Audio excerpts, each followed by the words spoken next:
All right, good morning. My name is Marla. I'll be facilitating the meeting today. Eracism is the slogan of the group Erace, which was formed in New Orleans in the summer of 1993. We seek ways through person-to-person communication to show that we are committed to treating all human beings with love, respect, empathy, compassion, and humility. Join us. Erace is an organization that does not espouse any political party, and we have no religious affiliation. We believe in acceptance of all people, and no personal attacks of any kind will be tolerated. We come with the intention to listen, learn, and not to argue. The land acknowledgement. Begin today by acknowledging that what we know as the United States is the ancestral and unceded territory of many indigenous peoples, and that there are many more nations and tribes that could be named here. Members of our meeting group today are on the lands of the Chitimacha and Choctaw in New Orleans, the Creeks and Cherokees in Atlanta, the Tonkawan, Lipan, Apache, and Comanche in Austin, the Lenape and Piscataway in the Washington, D.C. metropolitan area, the Wampanoag and Nipmuc peoples in Boston, the Coahuila and Mojave in Riverside, and the Lumbee in Fayetteville. We thank their ancestors for being stewards of these lands through the generations and through today. We need to protect and honor the history and the people of these places. Despite centuries of colonial theft and violence, we should always remember that we are still on Indigenous land and it will always be Indigenous land. Okay, for the format of the meeting, which most folks already know, everybody should keep themselves on mute unless you are speaking. I'll keep a list and I'll call people in the order that I see you raise one finger to indicate that you'd like to be on the list. At that time, you'll get 2 minutes per turn to speak. Please respect the speaker, no side comments to others, no personal attacks or name calling. If you have a clarifying question for after the speaker is finished, you can raise 2 fingers to say you didn't understand by what somebody meant by something or what they meant to clarify something that they already said. Could you clarify what you meant by, etc.? The questions are not to further the opinions of the asker, and clarifying questions do not require a long monologue or questions, and questions that don't qualify as clarifying will not be allowed, and then the person could just get on the list instead. All right. So the reason why I selected this article, over the last, well, for a longer period of time than the last couple of weeks, but it seems like I've noticed it more in the last couple of weeks online, particularly where blatant racism occurs or something that happened that is blatantly racist is being discussed. And white people in the comments do not call the thing the thing. They say things like, that's reprehensible, or how ignorant, and I admit I was a bit of a keyboard warrior on a couple of these instances, and I just said, it's racist. Call a thing, call a spade when you see it. And it makes, obviously, it makes we white folks, a lot of us, very, very uncomfortable to do that. So I came across this article and I just thought it sort of followed with that theme that, we continue to see in our daily lives, interacting with other folks and also online. And I thought this was a really interesting article. Helped me think about this in ways that maybe I hadn't kind of previously thought about. So with that, I will see if anybody would like to get on the list. And thank you in advance, Louise, for keeping time for me. Anybody care to get on the list? Oh, wait, I forgot to have people introduce themselves. Sorry. Okay. I'll go around as I see you on the screen and just ask you to briefly introduce yourself. Louise? I am Louise. I have been coming to Erace meetings for over 2 decades, first in New Orleans, and now I'm in Austin. Thank you. Phyllis? Good morning, I'm Phyllis. I've been coming to your race since the summer of 2007. Is that right? Now I forget. 2008. And I have COVID brain fog. And I'm in New Orleans. Happy to be here this morning. Thank you. Reverend Larry? Hey, good morning. I started coming to Erace around 1975 and happy to be here this morning. Thank you. Marion.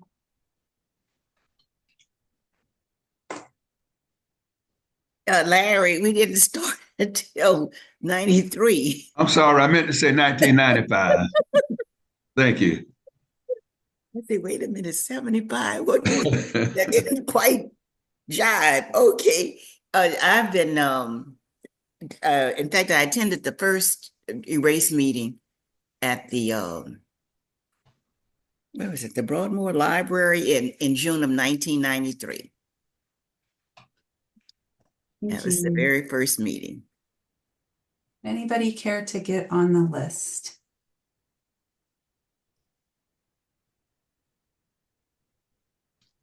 Phyllis. Well, I'll just say I 100% agree that there is racism towards Palestinians. And both in the United States and other Western countries, and of course in the alleged state of Israel. I think it's disgusting that people don't recognize it and call it out more often, and that they get caught up in all the propaganda that's gone on for years that dehumanizes the Palestinian people. And we saw that in the beginning in October of 2023, when they were referred to by Israeli officials as human animals. I mean, I guess it was nice they put human on there. Plastically, I'm saying. So yeah, I think it's actually exhausting how much people still try to play the old Islamophobic BS and I'm sorry, racist BS. And I think that the fact that this whole genocide has been shown to us from people on the ground through social media is what has changed the course of people believing of Israeli propaganda, which is called Hasbara, is the word for it. And I will stop talking now, but I'll probably get back on the list later. Thank you. Hi, Teresa. Welcome, Teresa. Cute. All right, Louise is next, and then the list is open after Louise. Marion. Well, I guess I'm just going to reiterate a few things that Phyllis just said. But my main problem that I've been having with it all is that the rest of the world seems to think that all Palestinians belong to Hamas. You know, they don't ever just see them as your average people that are being persecuted and killed and slaughtered. So that really drives my gears and grinds my gears a bit. What else? There was another point. Oh God. That yeah, the Western media, we have not been. It hasn't been giving a good account of what's going on. Oh, the social media. Yes, absolutely. How different would that be if our social media was not as rife as it is, and how people have been posting the real things that are happening. But then again, people just don't believe it. They're like, oh, that was just made up. That's not real. You know, yes, it's obviously a subject that angers me a lot. My dad was fought for Palestine in the 6 Day War. Still has a bullet in his leg from it. Well, he's dead now, but I'm sure it's still there. Anyway, it's my family have married into Palestinian families, so I'm very much part of this, and it angers me. And it's a good article that you brought in. And yes, I absolutely agree. There's Palestinian racism going on, no doubt. Thank you. Marion, you're next. I find this appalling. More than, let's see, it's a bit more than 15 years ago that I had children in my class from the region, and I was also invited into the homes of these two children, and one of the families lived actually around the corner from me, and Muhammad, who's a grown man now, wandered into my backyard. There was a broken fence.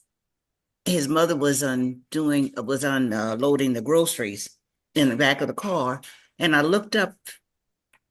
I came out of my kitchen and I looked in the backyard, and there was this little fellow standing in my backyard.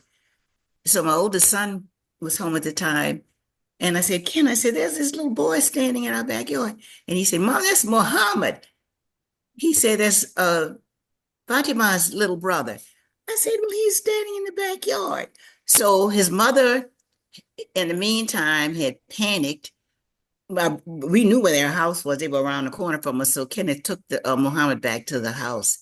And she came back and she told me how appreciative she was that Kenneth had brought Muhammad back home. And then I would take walks in the evening and go around the corner. And the kids would see me and they'd grab my hand and lead me into the house. And I was overwhelmed with hospitality. So from that day forward, those years of the folks.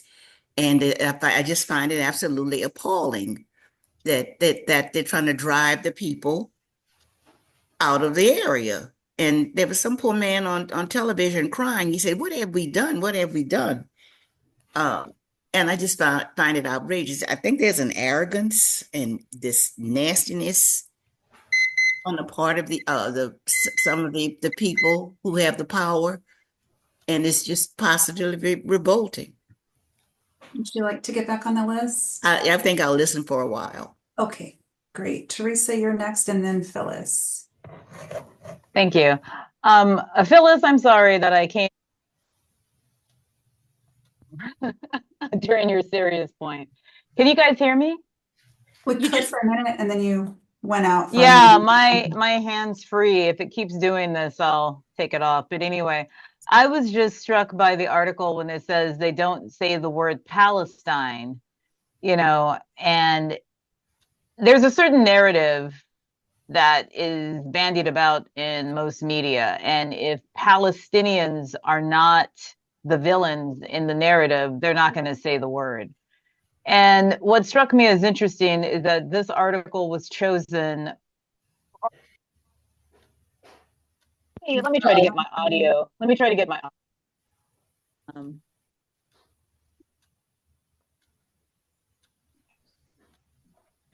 you're It's muted, off. I think.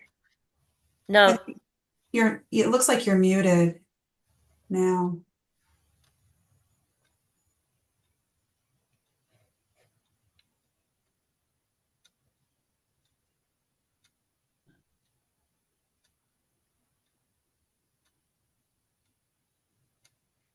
Okay. She says come back to her. She's trying to fix things. Phyllis, you're next. I just wanted to jump off what Louise said about the media talks like all Palestinians are Hamas. I also noticed they forget that all of Hamas are Palestinians. And they have Can you guys hear me now? Yes. Yes. Oh, yeah. Okay, I can't hear you guys. Can Oh. somebody speak? I'm speaking. Can you hear me? Okay, I'm gonna go out and come back in. I'll be right back. Okay. The people who were in Hamas were people, many of them were orphaned by the Israeli occupation and the attacks on them and their families. And yeah, the way the media presents it, they act like Hamas is some outside agitator group. And I'm like, they're Palestinian people too. And under international law, occupied people have a right to resist their occupiers by any means necessary. That includes going and reclaiming territory and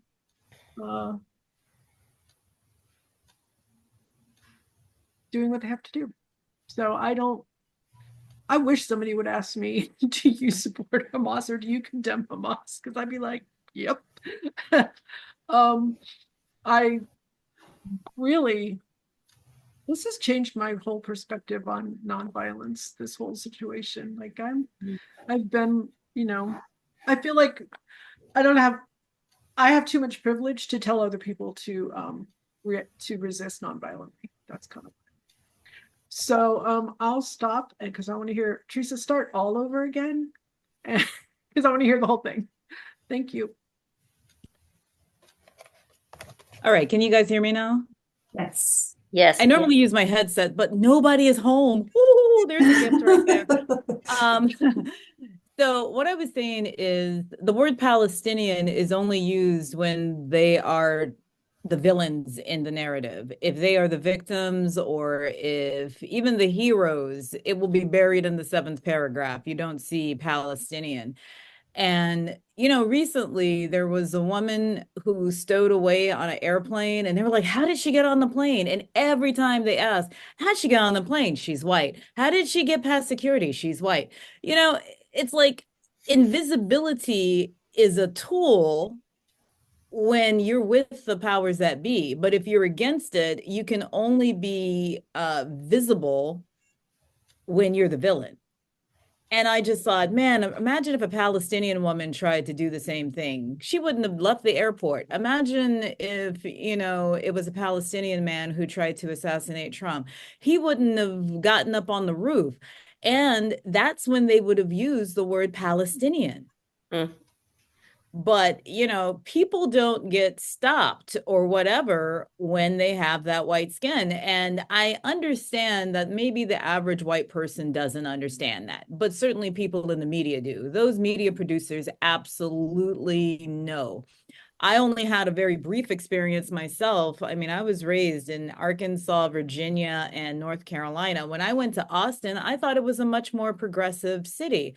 It took my darker Black friends to tell me, no, that's just colorism. They don't know that you're Black, which is true. And I readily believed them because I did grow up in Virginia, Arkansas, and North Carolina. I've been treated like a Black person before, not in Austin. And boy, what a luxury that was. So I can understand that maybe most white people don't get how much access they have to travel freely and do things freely and not have the benefit of when they are the villain to say, this white man tried to assassinate Trump. This white woman got past security. When it's not a white person who's doing something bad, they never say white because so that's also a racist dynamic. You never hear the ethnicity when it's a white person doing bad because it's an assumption that you know. And so that's when I really started playing racism bingo. It's like, oh, we've got some suspect, and it's always, a person of interest when they haven't captured the person or they're not quite sure. Legally, there's no difference between a person of interest and a suspect. But if they're white, most of the time, they are a person of interest who will be questioned. If they are a person of color, they will be a suspect who is questioned. All right. Teresa, you want to get back on the list? I'm going to wait a bit. Thank you. Okay. You're welcome. Louise, and then we have Phyllis. I think I've told you all this before, but back in, I guess it was late 70s, early 80s, I would go babysit with my mum to various people's houses, and most of them were Jewish in the wealthy part of where we lived. And I wore a badge, a button that said Palestine lives. So my mum got fired from that job because of it. And she took it really well. She was so sweet. She was like, never mind, it's, you're doing it for a good reason, blah, blah. Anyway, yeah, you couldn't even walk around, and this is a very long time ago, trying to make a statement, but didn't go down very well. I have an analogy as well of what Phyllis was saying about fighting back. If a woman is being brutalized by her husband or her partner um, and she's just getting beaten up day in day out, and she suddenly just loses it and stabs the person, then it would be like in court saying she viciously stabbed her husband out of nowhere, blah blah. It's like there is a certain amount that people can take before anyone is listening. Let's just say this woman was trying to tell everyone how brutal her husband was for a very long time. No one was listening. So yeah, I agree with you, Phyllis. There is a limit of what one can take for the injustice, and the little support that the world is giving them. That's also making me feel really sick. you know where is the support? Where is the humanity? And it's only going to get worse, I fear. That's it. Thank you, Louise. Phyllis, and then the list is open. So a couple things, in Israel, they don't even call Palestinians Palestinians, they call them Arabs, because they don't recognize that there is such a thing as Palestine or Palestinians. And just to remind everybody, in Palestine, there are Palestinian Muslims, Palestinian Christians, and before the colonizer state of Israel was allowed to take root there were Palestinian Jewish people. And they all lived together, blissfully, getting along, helping, celebrating each other's holidays. It wasn't like it is now. Also wanted to say Teresa's comment about the person of interest. A prime example of that is the photos they're showing of an alleged person of interest in the shooting of the CEO in New York. Yeah. I don't even think the pictures they're showing of that person smiling is the same person as the shooter. He has a different color backpack strap on. He doesn't have a light colored one. He has a black one. He has a different color outfit. And the person who did that shooting is not going to be unmasked in Starbucks if he was in Starbucks at all. That is not the dude. And yeah, the domestic violence example is spot on, that when the oppressed snap back, the oppressor plays victim. That's all for now. Thank you. Next is Glenn, and then the list is open. Well, I don't see that that there's an anti-Palestinian spirit in the world today. There's an anti-Israeli spirit in the world. And on the college campuses, there is no anti-Palestinian in the world. What you have is rich donors influencing the staff, threatening the staff to be anti-Palestinian. But far as on campus, among students, they are with the Palestinians. You even have Jews who mostly be in the protest for the Palestinians. And the world is 99% behind the Palestinians. They are not. They're looking at Israel as the terrorists, and they're all movements to boycott. There are some boycotts of taking place in the world, but what is slowing up the boycotts is America threatening these countries to get in line with what they're going to do to them, sanction them if they get out of line. So I see as a pro-Palestinian spirit in the world, not anti. Thank you. Thank you. Phyllis, you're next, and then the list is open. Yeah, I think the people who are pro-Palestinian are, for the most part, people on the streets, average citizens, younger people, people who understand the history of what happened and see the injustice of it all. Um, there is also, because there can be two things true at once, there's also pro-Israel people on the streets, fewer in numbers, it seems, from what I've seen. And for the most part, I would say the pro-Israel people are the people with power and money and in positions of leadership in various parts of the world. Now, some international leaders are changing their country's stance, for example, Spain. And they have decided to give some money to Palestinians and not provide funds to Israel for military work. But I think it isn't a, no pun intended, black and white issue. It's there are both ands for everything all the time.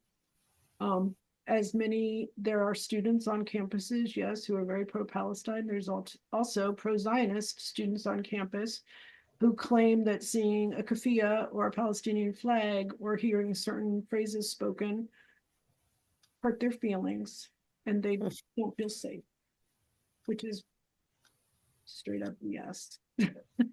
If you're white passing and you are on an American college campus and claiming you don't feel safe when people are being bombed and burned alive and beheaded and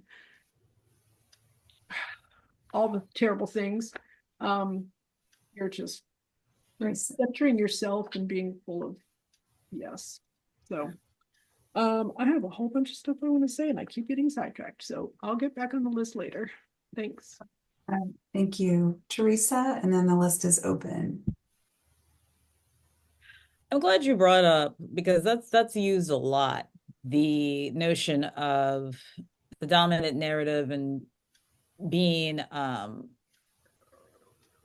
hurt by what, and having their feelings hurt. Oh, it makes white children feel bad, or it makes white passing people feel bad. And it's like, I don't want to say F your feelings, but at the same time, no one gives a about my feelings about going through what, 13 years from kindergarten on up to 12th grade, only knowing about a handful of Black people and never contemporary. And then that whole, like, they go from the slaves, and maybe you heard about Frederick Douglass and Harriet Tubman, which I did not realize until recently. She died when both of my grandparents were 3 years old. Anyway, so I mean, and then it goes to Martin Luther King, and then nobody did anything, for the 70s or whatever, like this really spotty. How does it hurt my feelings? The dominant narrative doesn't care about that. And then that whole thing about, well, we shouldn't teach anything that hurts someone's feelings, but that I have had, particularly white women, because white men have never come up to me and say this, but white women have said that they felt intimidated by me because I was so like organized and on top of things. And I just look at them and think, well, you weren't raised to be twice as good as white people. That's why I'm driven. And it's not that it's the best strategy to feel like you always have to be number one, and that you always have to be driven, and to take the concept of rest or a mental health break as something that's a luxury, rather than that's something that every human being needs. You always need. But if you're not in the dominant narrative, your sense of being rested or whatever is viewed as laziness. There's always this negative, again, you can't use certain people don't get that empathy. Okay, I'll hush up now. Thank you. Thank you, Marian, and then the list is open after Marian. Phyllis. Teresa's comment about people's feelings made me think about a comment that this woman senator from Arizona, Carrie Lake, said. It was during the month of February. And if you all remember, there was this backlash about books being taken off the shelves. So she said it was talking about critical race theory. And Carrie Lake said, well, I think it's terrible to want teachers to cram information down the throats of our poor white children and have their feelings hurt because all you're trying to do is make the children feel guilty about the white children. And she said it at least 3 times. She said, white children, white children, white children. You're going to make their hurt the white children's spouse. I said, well, and I'm talking to the television. What about the poor black children's feelings? And my granddaughter heard me. She said, Nana, are you talking to the television again? I said, yes, I'm fussing at the television. I said, that stupid woman in Arizona is talking about the poor white children's feelings being hurt. And never mind about the poor black children having to hear about their ancestors being enslaved and having all kind of horrors to go through. But when Teresa said what she said, that made me think about it's always this consideration for other people, the people of color or non-white people have no feelings. You're just these people with feelings of brick. Never mind, people were driven off lands, kidnapped, gone through the horrors of lynching, being removed from your land of origin. Never mind about that. It's the poor white children, and I'm not racist against children of any ethnic origin, but it's just the idea. Never mind about the other people. We cannot hurt our poor little white children's feelings. Okay, I heard the beep. Would you like to get back on the list? I'm going to listen Okay. for a little bit. All right. Next we have Phyllis and then Glenn. Sorry, It's okay. it's getting I'm glad crazy. it can be heard. Sorry. I think that when they talk about little white children's feelings, that's not really what their fear is. Their fear is little white children learning the truth Right. about what has happened in the world and in this country and growing up to think differently than their parents.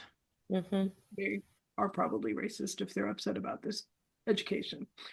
Yeah, it's just rubbish. I wanted to go back to so I don't know exactly if it was the semester after I came back from my trip to Gaza when I was in seminary, but I took a class on the Holocaust. The professor was from the Hillel Center on the UC Berkeley campus. The class was part students from the seminaries and part community people, mainly Jewish community people. Ouch. And one of the things he said that he thought, so this was in the early 90s, he said he thought within another generation, the world really would feel differently about Israel because it would be more distant from the Holocaust actually happening. And I didn't really know if he was right then because it was a pretty strong thing growing up to hear about the Holocaust and how really it was devastating. It was the worst thing humanity had maybe done up to that point, maybe not. Probably not. But I think that we didn't have social media back then. We didn't have cell phones when I was in seminary or texting. And so I think he couldn't foresee, of course, that the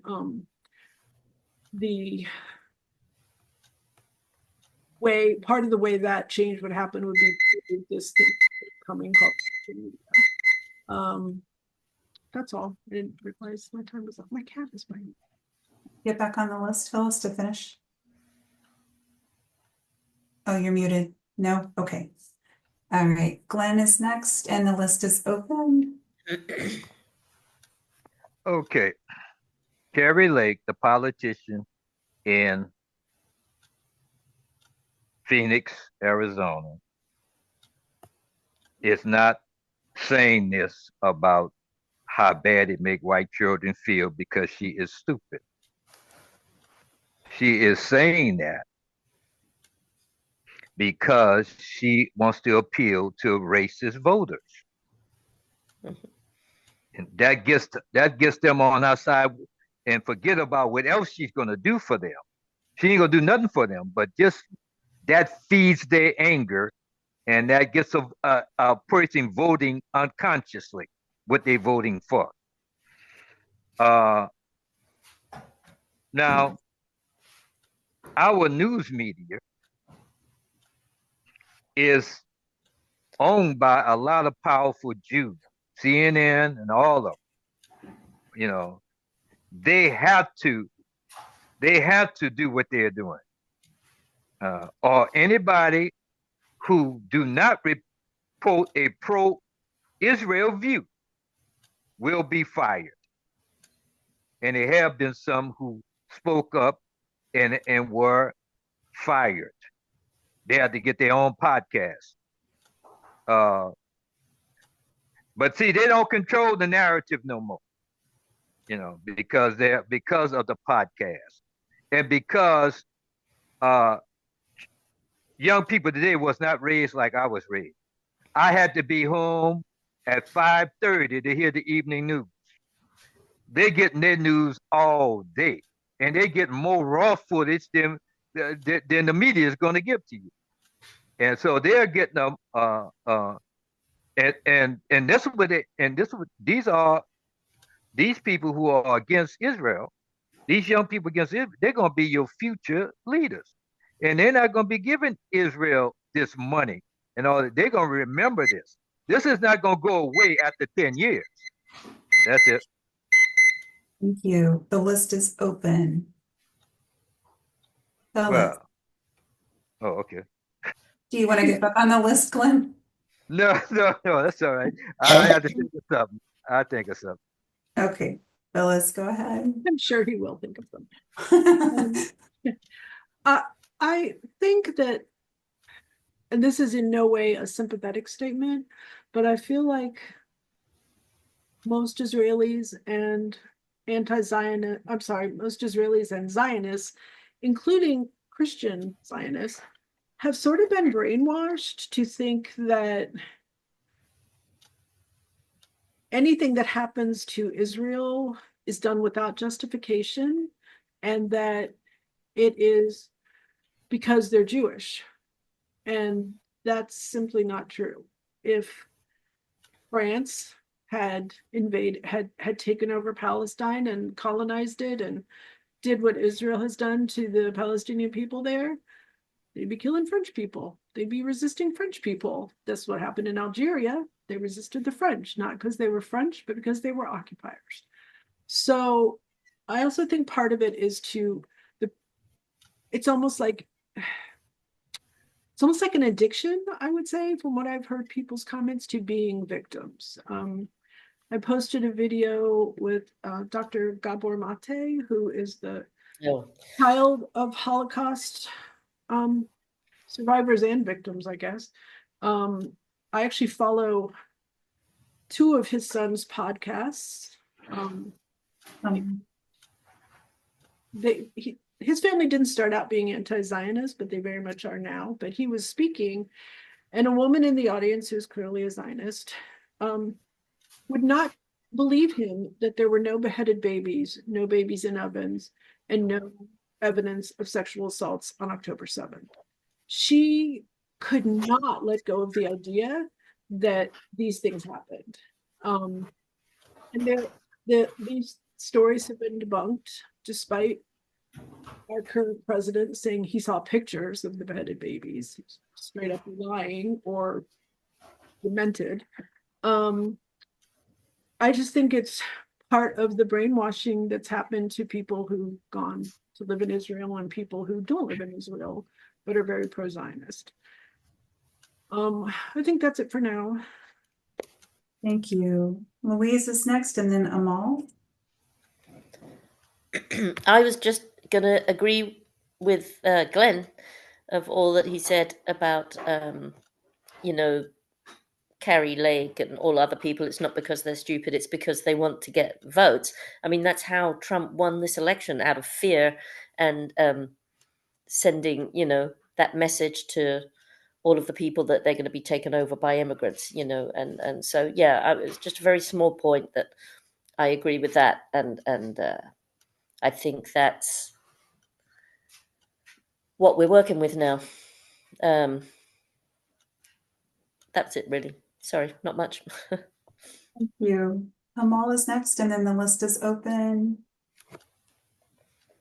Good morning. Good Morning. morning. Yeah, you know, I'm always intrigued when the idea of hurting somebody's feelings for telling the truth comes up. You know, white women when they start to cry, and you know, uh, people talking about how teaching about slavery makes white people feel guilty, and all of these ideas and concepts. But yet, every year there's a day when the Jews talk about the Holocaust, and nobody says that this may hurt the Germans' feelings. That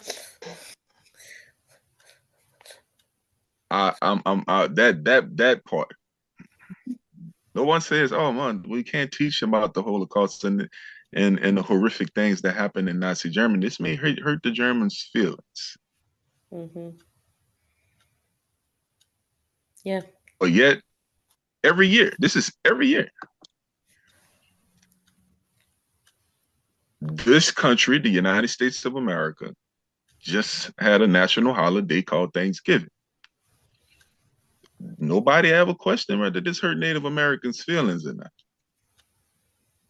And I know a lot of people are gonna try to change the narrative and say, "Oh no, it's about family coming together, and we just all just want to sit down and feast and enjoy each other's company." Okay, you can use that, but that is not the origin of the day you're celebrating. And nobody's asking how the Native American feels. Since we just on the subject of hurting people's feelings. So I got to a point in life to where I didn't care how white folks feel about what I said, as long as I know that what I was saying was truthful and right. If you stick to the historical narrative, how a person feels ain't got that. Then maybe they just feel guilty because they are.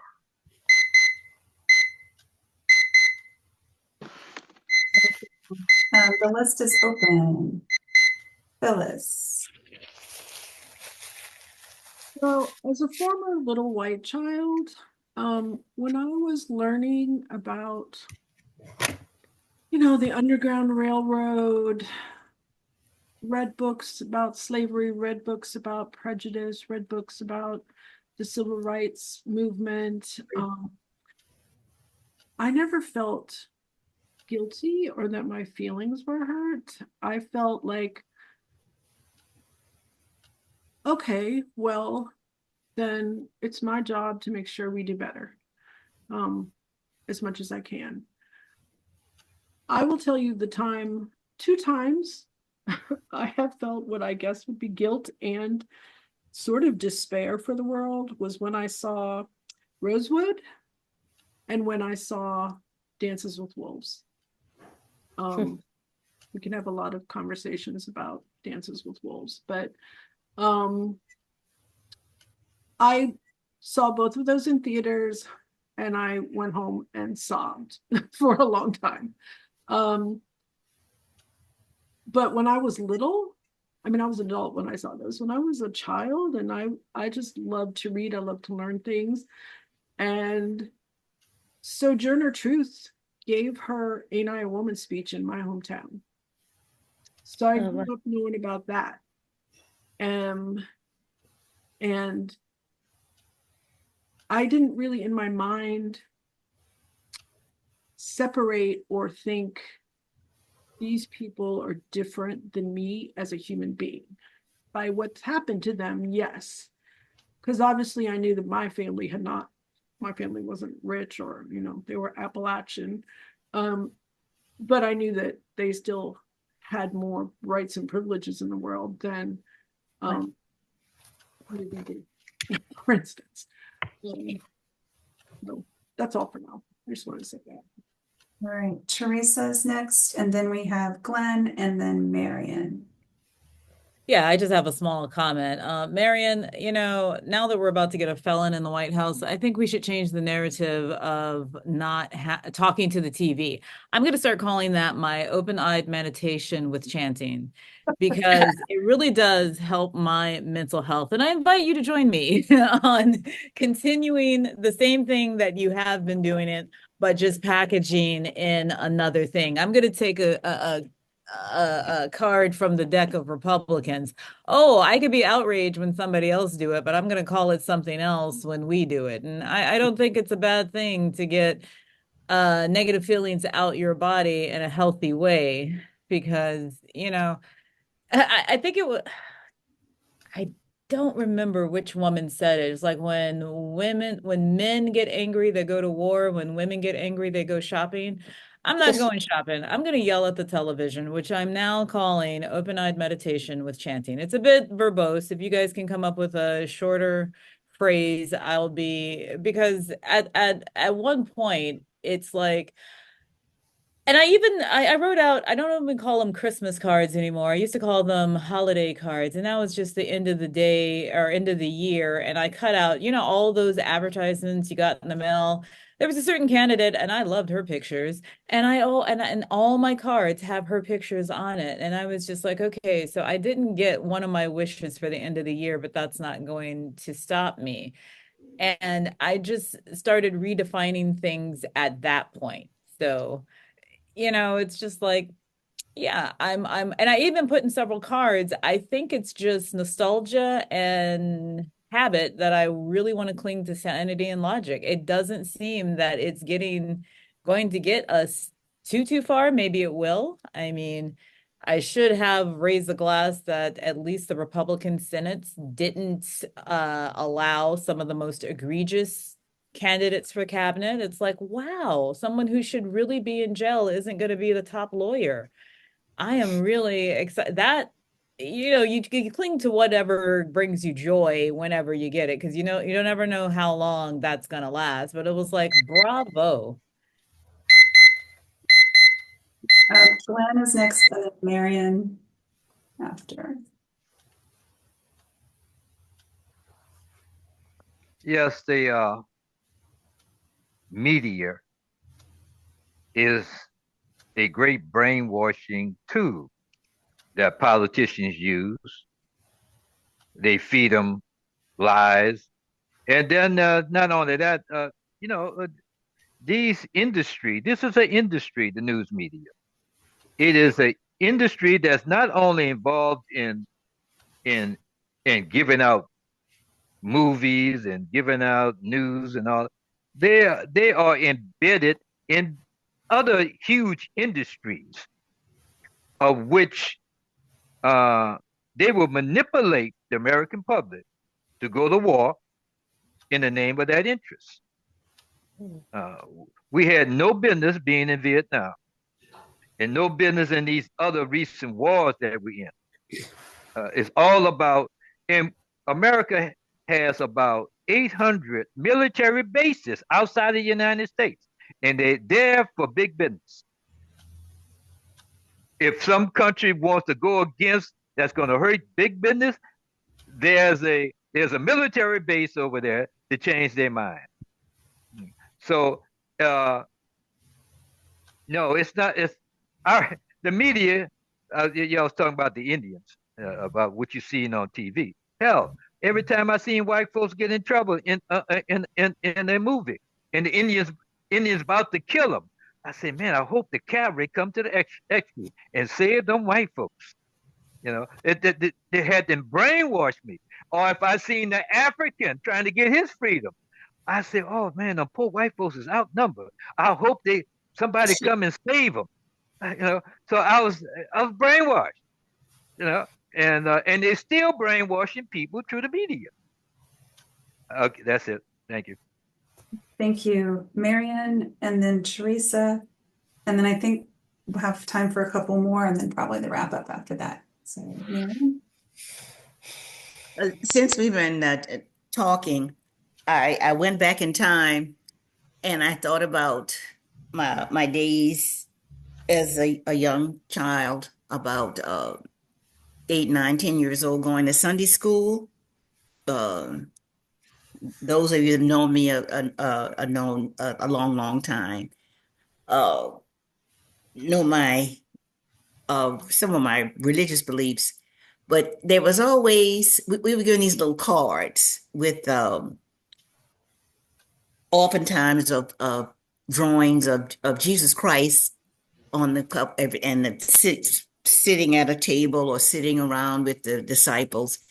So I guess maybe some people would call it a form of indoctrination, but we always heard about how the Israelites, they were called the Israelites when I was a little girl, were God's chosen people. And that was perpetuated throughout the time I grew up in the Baptist church, that the Israelites were God's chosen people. And to compound that belief, when our outgoing president announced that, first, the news reporter announced that Hamas had attacked the festival grounds where there was a festival going on with the Israeli people. And he made this big announcement: we stand by Israel. And of course, a lot of people, went along with that. And I think a large part of history was hidden from us, exactly because there had been this indoctrination about the Israeli people being God's chosen people. And a lot of older people, like myself, but I don't believe actually that the Israeli people still are God's chosen people, or that whatever they do is not wrong because they are still God's chosen people. Thank you, Marion. Teresa, and then Phyllis. So, Glenn, I would just like to point out one of the upsides of military bases is oftentimes they lead to interracial marriages, which I think is a good thing because it's really hard to have a negative view completely of a people when you're married into their family. So, a lot of times, and I really learned this from not just, I grew up around military bases because my father was in the Air Force. And I thought that interracial marriage was more prominent in the United States because I grew up around military bases. And then I realized later, it was like, oh no, people stick to their own races. But it was because people get deployed. And I got this confirmed from my diplomat friends when I lived outside the United States myself. Oftentimes, when you meet another a diplomat and their spouse is from whatever, that's the first place they went to. And they're away from home, they're lonely, they fall in love, maybe. I don't know. I mean, the divorce rate in the United States is 50%. So who's to say that's not whatever? But I've always thought that an upside to having military bases around the world, not just for our security, but it's kind of every time it's so easy to look at the television and say those people, and anyone who's been deployed realize their perspective changes because they live there. You cannot help but to make friends. You cannot help but to embrace some part of the culture that you're immersed in. I know I was angry as hell when people would say that Tanzanians, which was I was a Peace Corps volunteer. That was the first country I had ever didn't marry a Tanzanian. But my point is, when I came back to the States and people would make ignorant comments about, oh, they are primitive and whatever. And I just thought, where are you getting this from? I literally had a woman ask me how long it took me to go, return from Tanzania, which is an East African country. And I said, oh, it was about 18 hours. And she literally said, oh, that must have been a fast boat. Now I laughed at the time and I was like, no, they have airplanes. But you think about all the biases. So I understand what you're saying about military bases, but at the same time, I have seen that people's perspective does change when they are physically there, and it's so much harder to think completely negatively about those people. And another thing I want to say is I think it was Jose Vargas who said, we're here because you were there, meaning the American government went over to wherever. And that's why those people are here now in the United States. Thank you. Phyllis, and then Larry, and then I think we'll go into a wrap up after that. To jump off what Marian said, I think there has been confusion about a bleed through of what the people who are called the Israelites in the Bible to current day Israelis. They're not the same thing. And another way this has gotten confused was, which I appreciate liberation theology very much. The foundation is it uses the Exodus story of the Israelites, the Hebrew people, getting out of slavery in Egypt and finding liberation. That's great as long as it is applied to more people than just people of Hebrew descent.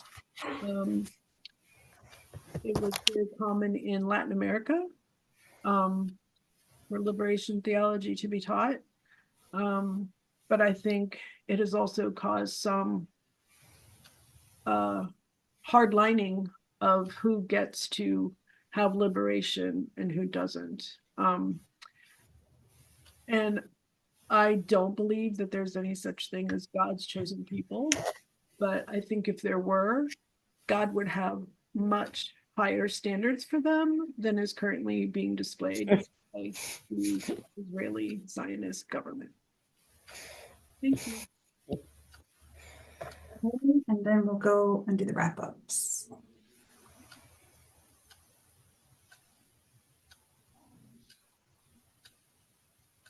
Larry? Oh, okay. I've been kind of quiet. I've been trying to get the trajectory and put my hands on the pulse of our conversation this morning. But just very briefly, might be unrelated to the subject, but something Teresa said a moment ago about interracial marriage. One of the things interracial marriage does, it does sort of sometimes give the traditionally oppressed reasons to, I don't know, to take on the dominant culture and turn against sometimes their own people. You know, you look at Clarence Thomas, married to a white woman, Larry Elder, married to a white woman, Byron Donald, married to a white woman, Tim Scott, married to a white woman, Candace Owen, married to a white man. And all those seems to have a contrary point of view to the traditionally oppressed in America. But, you know, when we look at the title of the subject, it's not Islamophobia, it's anti-Palestinian racism. You know, the whole world is on a powder keg now, and I think it all centers around Zionism. It all centers around Israel reclaiming the promised land, so-called white Christian evangelism, you know, which is a contradiction in terms. And, you know, you get down to the bottom line, it's all about hate and love. You know, that's the bottom line. When we look at what's gone on over in the Gaza Strip, why can't we look beyond Palestinians, you know, and look at evil, hatred, and genocide? And that's what we're dealing with. Thank you. Stop. Thank you. Okay, we'll do the wrap ups, and I think everybody has spoken, so everybody gets a minute-ish for the wrap up, and then that will be it. I'll call out folks as I see you on the screen, and Amal, you can do 1 minute for a wrap up if you'd like, and again, you can pass if you'd like to. So I do a minute. Historically, because of things like the Holocaust and the Jewish oppression, now that the victim is the victimizer, and the victimizer is fighting, and the victim is fighting back that victimizer with the victimizer, it goes into its own history of oppression and say, you're only doing this because of this. It's like, no, I'm doing this because of your current stance. It has nothing to do with your history of oppression. And that's what I'm noticing, that the minute you say anything critical of the Jewish people, they assume that you're being critical of them because of their history and because of who they are. Like, no, your history has nothing to do with me being critical of you. Your position, your current stance, and the way you're treating other oppressed people is the reason that I'm critical of you. This term anti-Semitism, does that not include the Palestinian people as well? Aren't they considered Semites based on what that definition means? So when people say anti-Semitism and they use that so broadly to be... You can finish the thought. Yeah, I'm good. I'm good. Okay, thank you. Marion?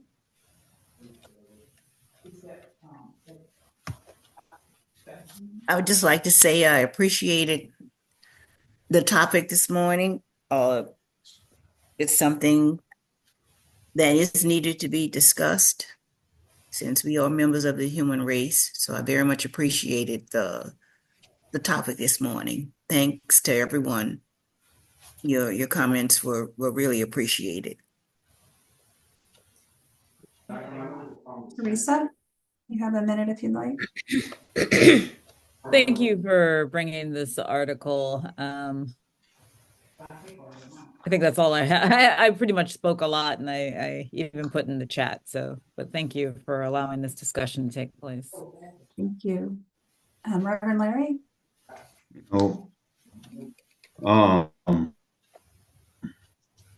The whole fight against racism is still with us, and it's going to be with us for a while.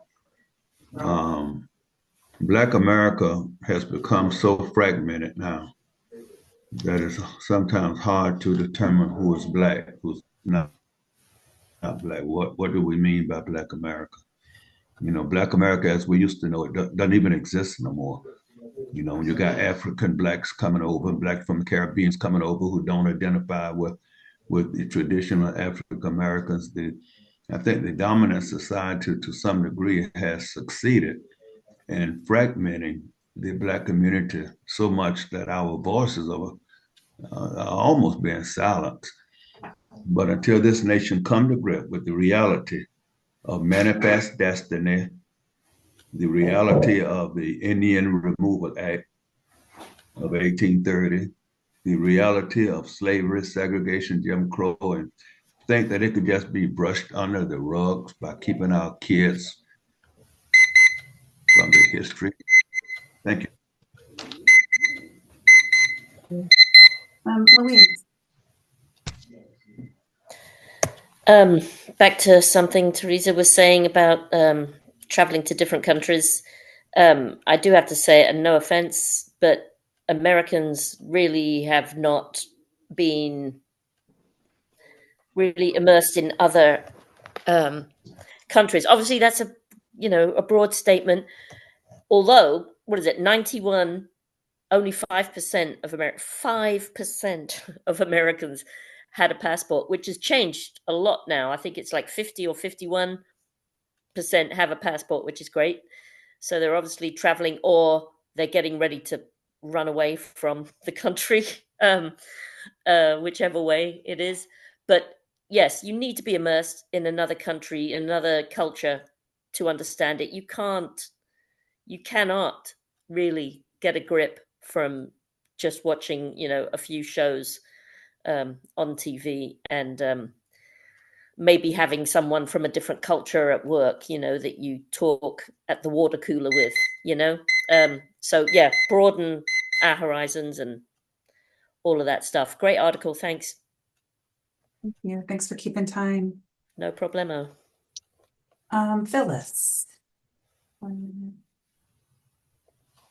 I agree. This was a good article, and I think this was a great conversation that maybe veered off the topic, but really the comments that did, I think, were also important to the whole broader concept of racism, and that we need to constantly be aware of and fight against. And I want to say, if you've watched over 30 K-dramas like I have, you might feel like you understand South Korean culture. Sorry, I have a problem. Thank you. All right, Glenn, you have 1 minute to wrap it up. Yeah, it's not about learning other people's culture, but just learning that, hey, they're human beings just like you. That's what you learn when you engage with them. You find When you, out, hey, they cry just like you cry. They feel for their children. Some Americans think that that Palestinian has no feelings. They don't have human feelings like a white person has. You know? But when you engage with people, you find out, yeah, they human beings just like you. Not that you're going to learn. You may not even be interested in learning the culture because you got your own culture. That's not the issue. Uh, and also, we started off with one family on this earth, Adam and Eve. That was one family. And in the end, we're going to be one family again. It might take 1,000,000 years, but we're going to be one family again. That's it. Thank you. Thanks everybody for a great discussion. I really don't have any additional thoughts that weren't already spoken. So the only thing that I would say, all of this discussion made me think about a book I read a while ago, and I might have mentioned it here before. It was a difficult read and or audiobook listen, and also fictitious, but quite honestly has probably, I'm sure, happened to some level. It was The Lover by Rebecca Sachs. And the premise is this is a Canadian Jewish woman who goes to Israel to study and falls in love with an Israeli soldier who was considerably younger than she is. And it just made me think about a lot of the concepts and things that came up during the conversation, the same themes that we spoke about. So thank you, everybody. And yes, Teresa, I will continue my open-eyed meditation with chanting. I love that. Anyway, that's it. Thank you, everybody. If there's announcements.